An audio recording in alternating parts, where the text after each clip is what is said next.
Welcome to Constant Variables, a podcast where we take a non-technical look at building and growing digital products. I'm Tim Bornholt. Let's get nerdy.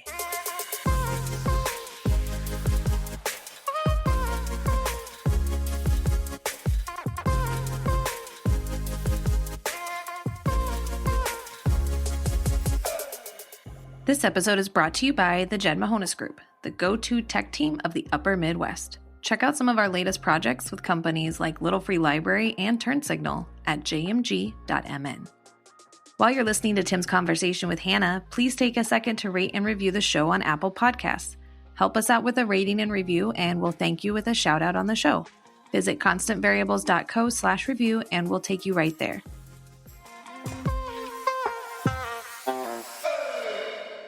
Hey, Hannah, welcome to the show. Thank you so much for having me.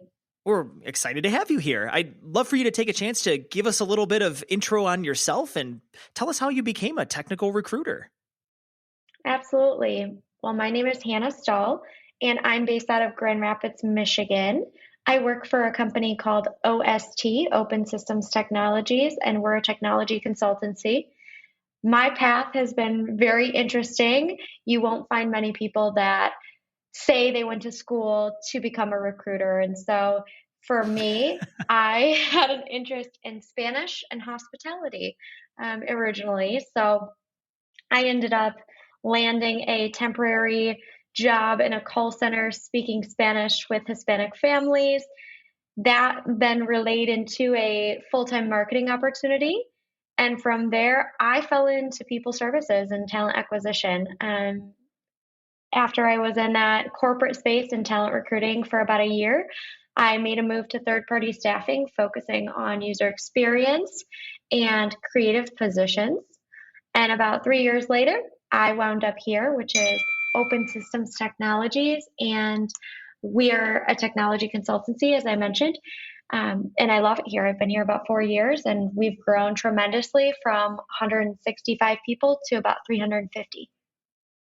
I've heard a lot of, like, earlier on when you said that most people don't go to school for technical recruiting. I also have heard, like, in the past for different jobs where it's like you don't wake up when you're 8 years old and when they say what do you want to be when you grow up, you probably don't say technical recruiting. But it seems like you have found a way to take some disparate interests and land in the world of technical recruiting. So I'm curious, like, what drew you to that? Like what parts of doing the recruiting side of things like give you life and energy? Yes. Well, building relationships is my number one. So that was the first thing for me, and it's my motivator. So as I build those relationships and I can find careers for other people, bring them joy, find their niche and their place, that really was my driver. Specifically for creative and technical, I took a leap of faith and joined a third-party staffing company that focused on UX, UI, technical writers, product owners, and that's where I found my love for technical specifically. Nice. So it's not specifically just the hardcore nerds. It's like kind of all the ecosystem that surrounds building the technical side. It's all the people that can support that too. You can help bring those folks into the fold as well. Absolutely. I love all the nerds, and you don't have to code to be a nerd. Amen to that. I love that. We are recording this in March of 2022. We're smack dab in the middle of what people are calling the Great Resignation. I'm sure that your job over the last couple of years, and it is always changing, but specifically since COVID, I'm sure that things have become really interesting for you. So I'd love if you could give us an overview of how you see today's recruiting landscape and maybe what some of the challenges look like today compared to the before times. Yes, I'd love to. So my role has changed drastically. My responsibilities have changed drastically. Our company has a really great brand, and the awareness, the employer branding, it is really strong in West Michigan where I'm located. Before the pandemic, we had hundreds of applicants for one role. I have no idea what happened, but something shifted with COVID-19, and we turned into a company that had to source for every single position. We no longer receive those hundreds of applicants, and it's up to us and our recruitment team to seek out talent. It's had its pros and its cons, of course, that being one con, but one of the cool things that's really came out of this is the opportunity to hire in a national market. Before the pandemic, we had employees in 6 states, and now we have employees in 27 states. We were already very flexible, so we didn't have the culture of clock in at 8, clock out at 5, never leave your seat. We've been flexible and we were very open to remote, but truly we've been able to take advantage of that the last 2 years, which has been a huge pro for us. I would imagine that's a tremendous benefit because before the pandemic, there's such a pervasive attitude of if you're not in the office and I can't see you, then you're not working. And that's kind of like a big corporate culture mentality. But the smaller, nimble companies, when COVID hit, it was like, we're already kind of doing this work from home thing and we're already kind of distributed. So it might have been a little bit easier of a transition. Is that kind of how you saw it as well? Just with the size of the company you have and having, being in 6 states already, I'm sure you already had some of the process in place to handle it. Yes, it didn't come without its challenges though, because ultimately a majority of our onboarding was in person. We would personally hand you a laptop. We would sit with you in a room and talk about benefits. So we did have to make some really big shifts to create a very speedy and seamless remote onboarding process. And that was one of our biggest challenges that now we basically onboard everyone remotely. There's only a very small percentage that would come into the office to be onboarded. That's huge. Like the onboarding is like day one of setting how your company communicates information to its employees. And I've seen organizations that like have zero onboarding and as soon as somebody drops in, it's like, okay, here you go.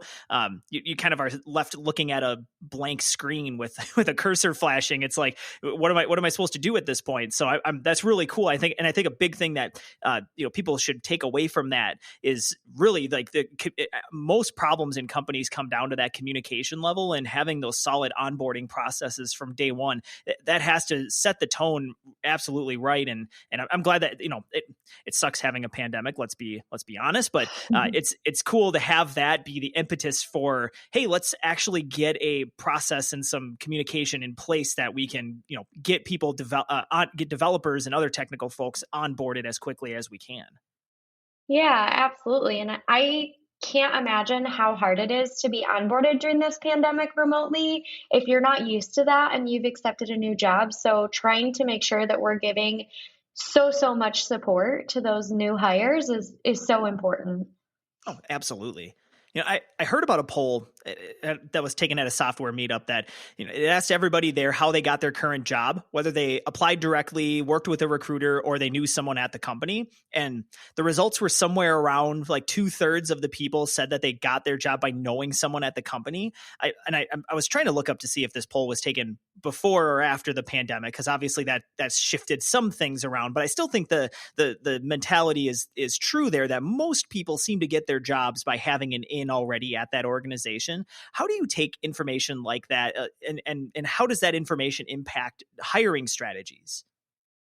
Yeah, I think that's really interesting, and it resonates with me to a certain extent. However, with the pandemic, as I mentioned, we've grown in 26 states, so that doesn't necessarily run true with our company because we've had the opportunity to really branch out and diversify versus utilizing our referrals. Now, don't get me wrong, we love our referrals. We have an amazing referral program, but I do really value the opportunity to hire someone in Oklahoma that may bring a different perspective than us here in Michigan. And it can sometimes support our diversity hiring versus hiring more of the same, if you know what I mean.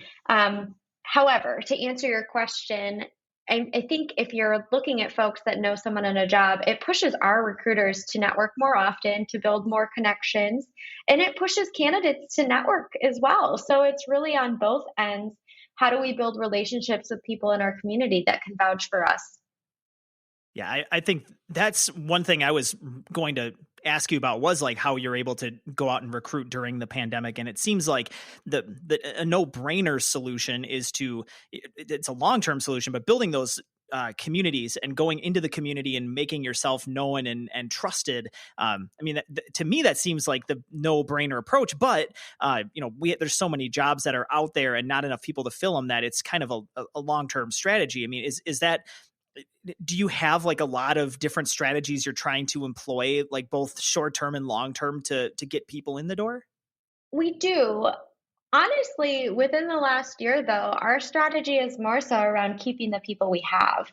Mm. So, with the folks that we know, that are here, they're top performers, we want to make sure that they're feeling valued, that they're supported, that they're getting the mental health support that they need, the wellness support that they need. Are they being compensated fairly? These are all things that we've had to consider within the last year. And then to get people in the door, we are in this state of growth. We do want to double in size in the next 2 years. But I think before you even talk about external strategy, you have to look inside and ensure that your current internal staff is being supported and cared for.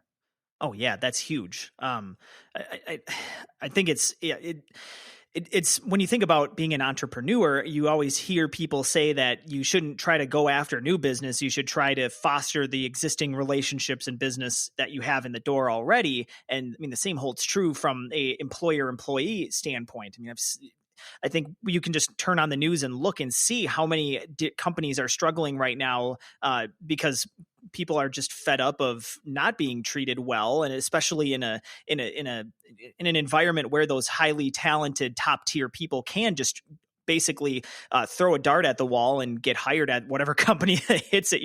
I think that strategy is probably the most important one to focus on is looking inwards.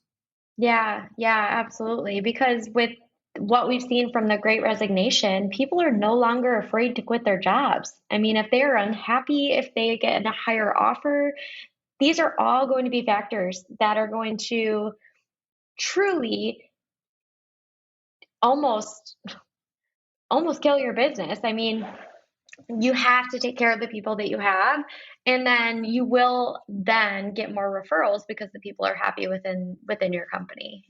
Yeah, I mean, it's especially with kind of like the knowledge worker stuff that we're talking about, where you can work remotely and it's not always about just making a lot of money. Like I think you obviously have to be compensated fairly for what you do. But I think a lot of people that I've seen shifting around and shifting careers, it's because they want a different, it's the mental health stuff. It's not being able to take time off when it makes sense to take time off, or be able to, work remotely, or people are being forced back into the office. It's like, the pendulum is swinging back in favor of the workers at this point, who aren't afraid of walking away. Like, our parents probably had the mentality of you work at a job for 40 years and you get the gold watch and you retire and that's it. And most of my friends, it's like, yeah, I put in 2 years here, I put in 3 years here, and you just keep kind of jumping around and moving to where it's constantly finding that good work-life balance.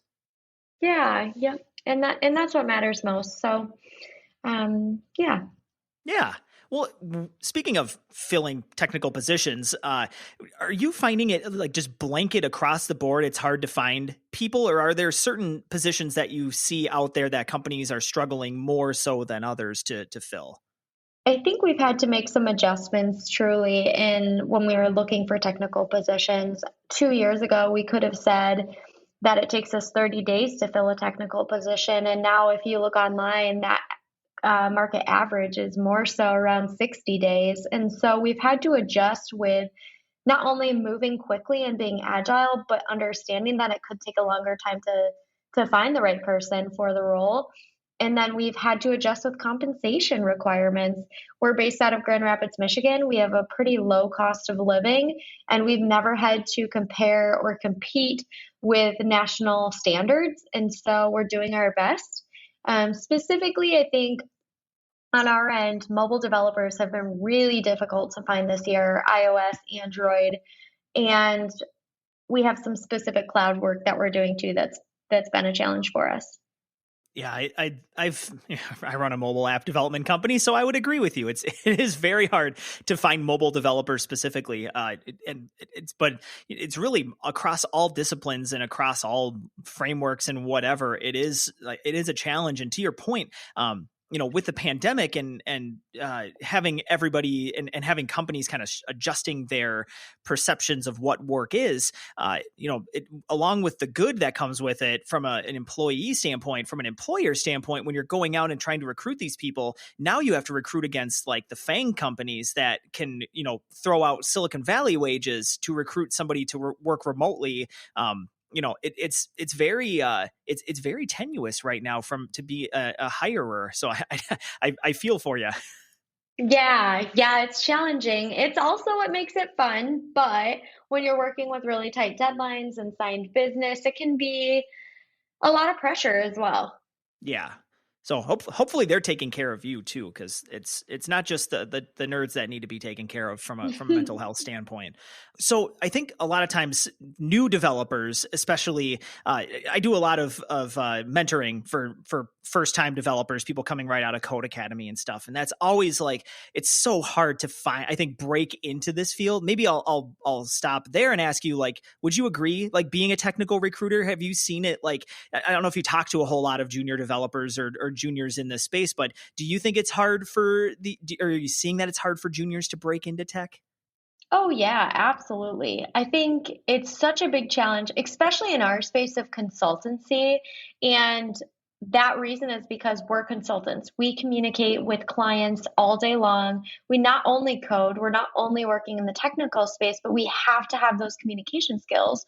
And so students may come into it and not have it. And then we're not giving them the opportunity because they are not coming in with it. So it's super difficult to break into it for sure. And I think you're right on the consultancy side. Like that kind of set a light bulb off in my head because we are being paid to be the experts, like right out of the gate. And it's hard to, especially when it's your job to advise these organizations on the right paths to take and the right steps to take with tech. It's really hard to be the first time person in the room. And you've got a problem that requires all sorts of things to connect with each other. And they're like, okay, give us a solution as a first time developer. You're like, I don't know. Or like as a first time like UX person, you're just like, I made a diagram in college about it. Would that help? Yeah. And to your point about the last question with networking, and I apologize, I've been working on some really senior level roles. So lately, I mean, the experience speaks for itself. But to your point, when you're trying to break in, utilizing your networking connections is so key because those people can vouch for you and they can help present something that can't be shown on your resume. Mm. Man, okay. So when we started our company, you go on Google and you look around and it's like, how do you get your first clients? And similar to like, how do you get your first job in tech? Because the first thing that comes back is use your networks. And it's like, I was 22 years old and I knew nobody. I feel like I had zero network and I had no idea where to start. So is there any advice that you have? Like, because I think a lot of juniors hear that advice, and I always am quick to put myself back in those shoes to be like, that's really great for you to say, Gary Vaynerchuk, to say use your network. But I have like the two dudes that I went to college with who are struggling trying to find a job themselves, and then maybe my parents and whatever. How do you like think about approaching using a network? And I mean, I guess you've been a junior at some point in your life doing this. So, do you have any war stories or advice that you could give to help people utilize their network? Yeah, absolutely. And right now, actually, at OST, we have a group of individuals that are really in that in between space. So they just graduated, they were interns, now they just received their full time opportunities here. And I'm presenting on networking later today. So this is perfect. But really, I mean, colleges are starting to step it up and supporting students in understanding how to network. So some colleges have really started to forward think and say, how do we help our students gain that confidence to reach out to people they don't know and ask them questions, show them that they're interested, that they're curious. And honestly, networking, it can be anyone. It can be your friends. It can be your parents' friends. It can be your professors. It can be random strangers that you see on LinkedIn and you're looking at their role and it sounds so interesting. And ultimately, it's reaching out to that person and saying, "Hey, I saw you work at ABC company. I love some of the things that you've shared on your LinkedIn profile. I am figuring myself out. Can I take 15 minutes of your time on a video call? Or if they're local, can we grab coffee?" I think it truly is an exciting experience for both people. Most individuals will say, "Absolutely, I'd love to give you that time." And if they can't and they're too busy, then it's okay and we move on and we try again and we continue to build new relationships. So, um multiple different ways, whether you're reaching out on LinkedIn, whether you've received an email from a professor that thinks you might be able to connect with this person, whether it's your mom's coworker's son, taking advantage of that networking when you are trying to break in is going to be so key. Yeah, most people in my experience doing networking and talking with people, people will say yes. Like, again, Hannah, we met 32 minutes ago, 33 minutes ago. Uh, like Yep. we reached out and asked you and you said yes. And we're having a conversation now. Like it's yes. Is it scary? Like you might get rejected? Sure. But like, networking isn't the same as like trying to find your true love. Like it's not as scary as like people make it out to be. And I think for the most part, when it comes to like professional networking, especially, oh man, like depending on what job you want to go to, you can like literally name any job and you can tell, like, just having, when you talk to somebody, you can just say, "Man, you've got a really hard job, don't you?" And they will say yes. And you will build empathy because everyone's job is hard. Everyone has stories. Everyone wants to be validated. And I think one of the best things that you can do to make somebody feel validated, especially when they're in a job that you want, is to just ask them what's hard about it. Ask them the struggles, because people love talking about that, and it builds empathy and it shows you like a way in the door. And again, like just reaching out to random people on LinkedIn is like it works. It honestly, as long as they're on Yeah. LinkedIn, people don't Yeah. like going on LinkedIn, but oh my god, it works. So just do it. It's so different than a recruiter reaching out to you on LinkedIn. I mean, it's a true human connection, and so people are so much more open to it than, "Oh, I'm just bugging them like a recruiter." No, they're so polar opposite asks. So, yeah, that would be my number one. And then I would say from there, depending on where you're at in your career or in college, just not straying away from internships. Even if you've recently graduated and you still have the opportunity to do an internship, it's all knowledge and bits of experience that can be put on your resume. So, super important. I know at OST, we typically don't take anyone as an intern that doesn't have intern experience, which can be really challenging. Um, and it's a bummer in some ways for individuals, and I feel for them, but never straying away from that opportunity. I know years ago I spoke with a candidate that was said, "I don't want to take an internship. I really want a full time job." But I found that people are more open in the past several years to say, "Sure, if this gets my foot in the door, I'm going to do it." And I think that's a very smart choice.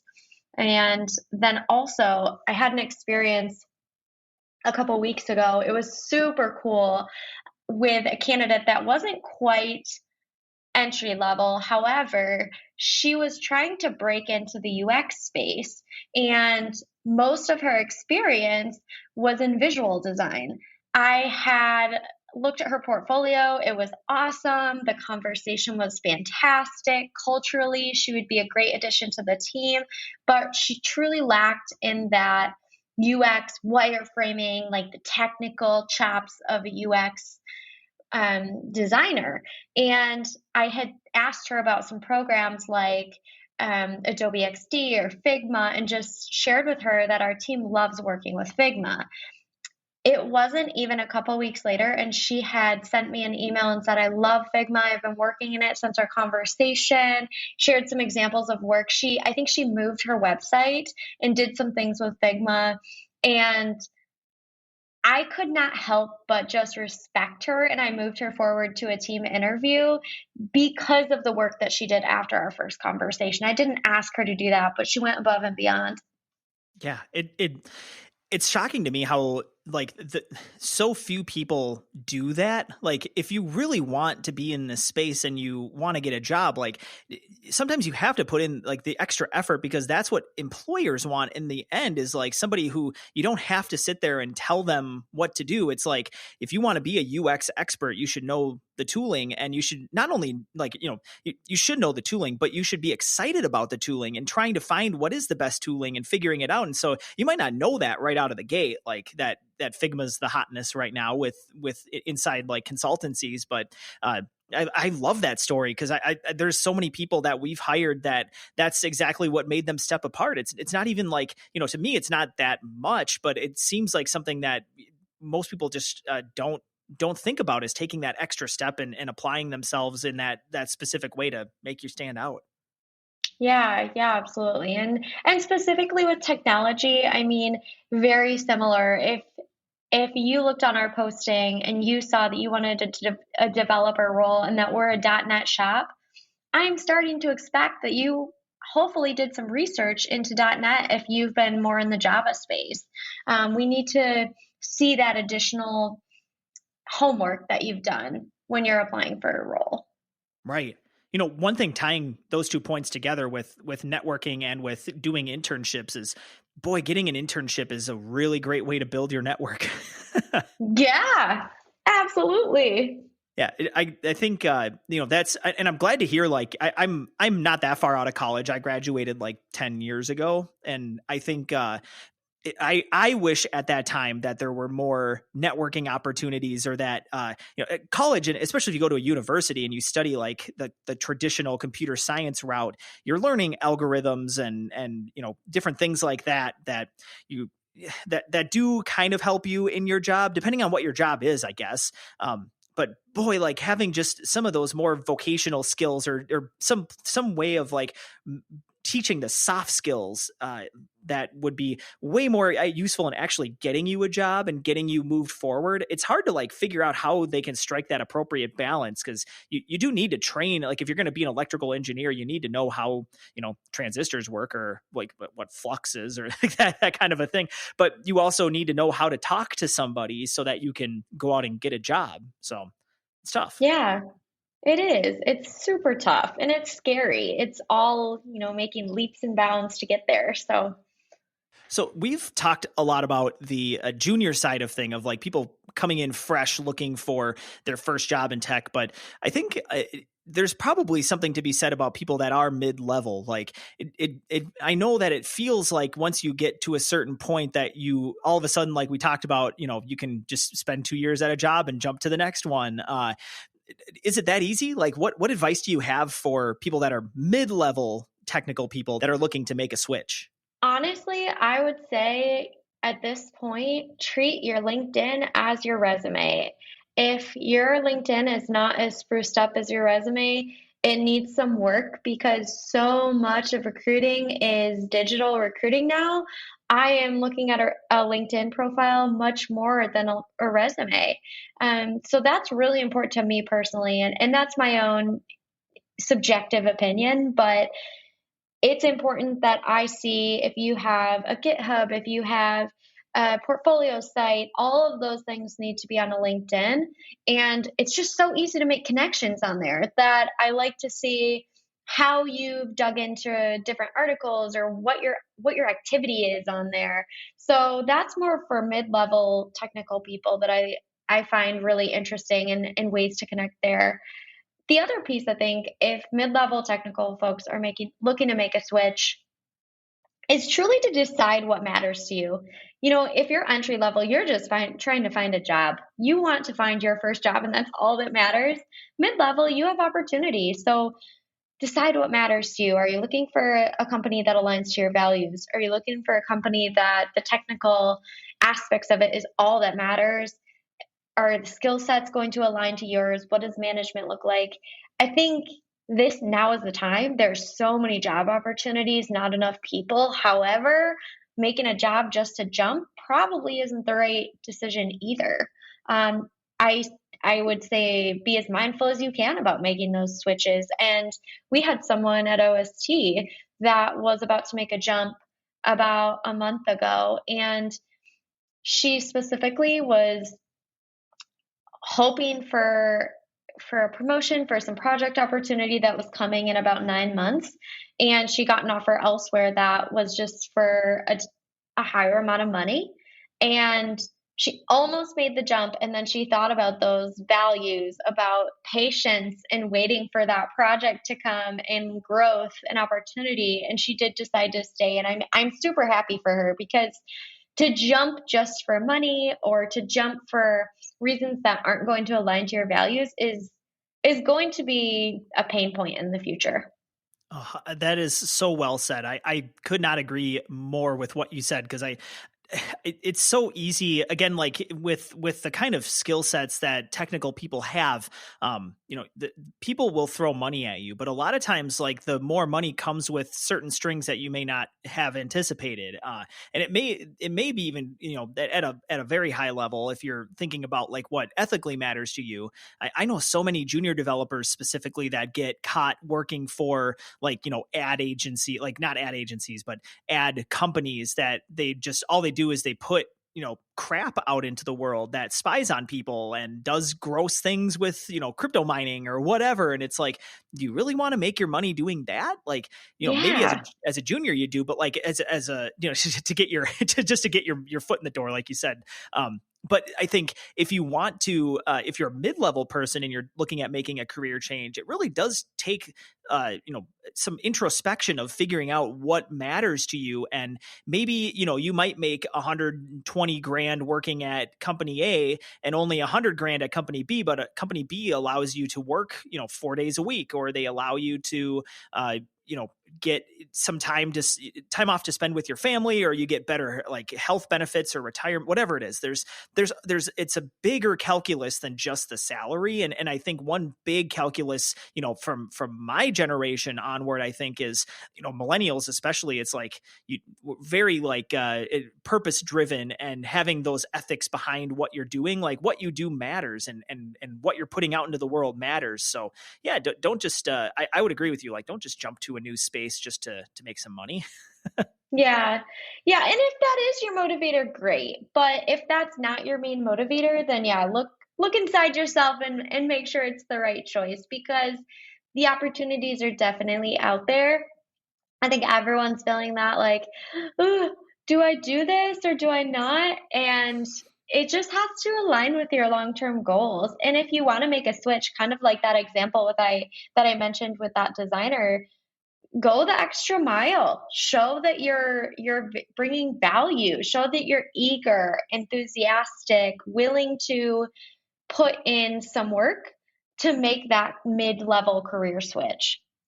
I couldn't agree more. I did one thing you said before we got down this path, was kind of going on LinkedIn and having updated GitHub and portfolio sites.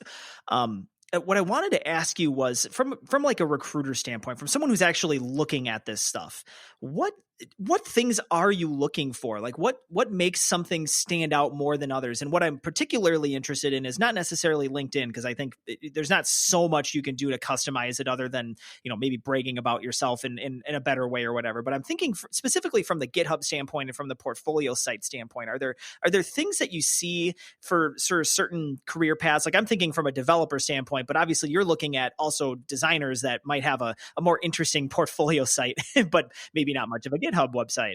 What kind of things pique your interest from your side of the table?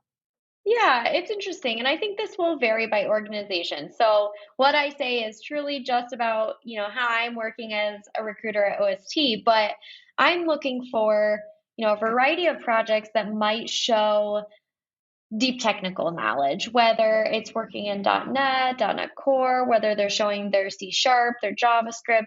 I'm looking for technologies that are relevant to us. And then to be honest, I don't make a judgment off of a GitHub because if there aren't a lot of projects on there, I can't assume that they're not interested, or it could certainly be that they're in a full time role and they don't have the time. So I'll still kind of inquire about it in a screen.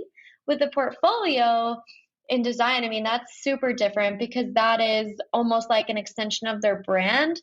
And we have something very specific that we're looking for when we're looking at UX and product design. And so, super fun, a little bit different than a GitHub to look at, to and assess. But for us, aesthetic is really important when it comes to portfolio, the channels of work. So whether they're looking at, applications or mobile or web, and also process. So we're very process driven on the UX front. And so I like to see their thought process throughout the project. So everything from sketching to lo-fi fidelity frames to prototypes, user journeys, all the fun stuff. I love a big juicy portfolio, which is great.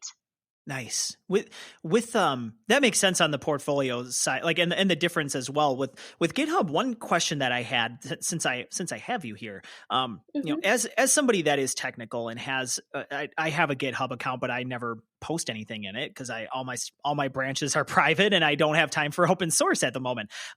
But let's, taking even a junior person, for example, like that has a GitHub portfolio, when you're looking at it, like first of all, do you have like technical background? Like, are you a developer yourself? No, I am not. I am not technical. I fit this podcast very well. Excellent. Good. So with that then, so like you're not a technical person, and I'm sure like the first time you heard GitHub, you said, God bless you, like, cause you thought somebody sneezed or something. Yeah. And which is like how I felt too the first time I heard of Git. My mind still is blown that that's even a thing that we can do. But anyway, getting off topic, what I'm wondering is, I think a lot of times people hear you got to have a good GitHub and you got to have like, this, you got to have your stuff on there. And I'm curious, like from my side of the table, like when I'm hiring developers, and maybe this is like a poor thing for me to admit, but like if someone sends me their GitHub link, like I don't know what I'm supposed to do with that. Like do I look at your code and try to make an assessment of what is good, of, how you solve the problem? Is that kind of what you're using it for, is to kind of see if they've like, if they have good like hygiene with their products, or is it that you're looking to see what their thought processes that went into developing it? Or do you just kind of look at it kind of the same way I do, where you're like, oh, cool, you worked on these couple of apps and and we move on? Well, I look at it very similarly to you in terms of I'm looking for a volume and how active they are on it, and then we'll review it together with the technical team. And when we do that, the technical team is looking for, if you've showed this project out to the public, is this a good quality project, is really what they're looking for. I would say technical team cares less about the thought process than a typical user experience design team that's very human centered. But they want to know if you've created good code, if this is a good representation of the work that you put out into the world.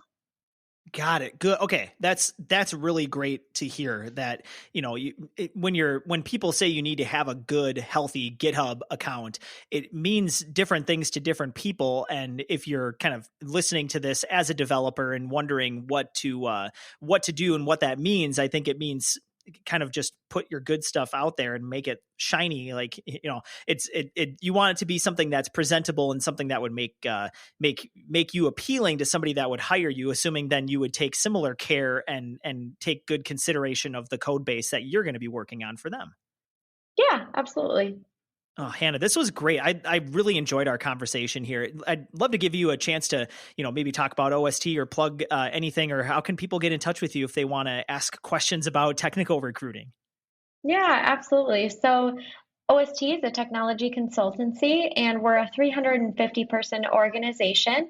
We have employees in 27 states right now, and we do have main offices in Michigan and Minneapolis, Minnesota. We create mobile, web, connected products, IoT, managed software, a variety of different solutions for our clients. And so you can find me on LinkedIn, Hannah Staal, my last name, S is in Sam, T is in Tom, A is in Apple, A is in Apple, L is in Lucy. And yeah, our team is growing. So we're hoping to double in size here in the next 2 years. And I've loved my experience. I've been with the company for 4 years, and my favorite part is certainly the culture and that collaboration and flexibility aspect of it. It's so great when you can find that fit where you're not having to think about how awful your day is or like how much you dread going into work. It's like having an organization that can support you and give you, what you need to be able to feel like you're contributing and be productive is excellent. And I'm glad to hear that that's how the culture seems to be over at OST. Yeah, thank you. Well, thanks again, Hannah, for joining us today. And I really appreciate you coming on. Thank you so much for having me. This was fun. Thanks to Hannah for joining Tim on the podcast today. You can learn more about open systems technologies at ostusa.com. Show notes for this episode can be found at constantvariables.co. You can get in touch with the show by emailing hello@constantvariables.co. That'll come right to me. Or you can find us on Twitter at CV_podcast.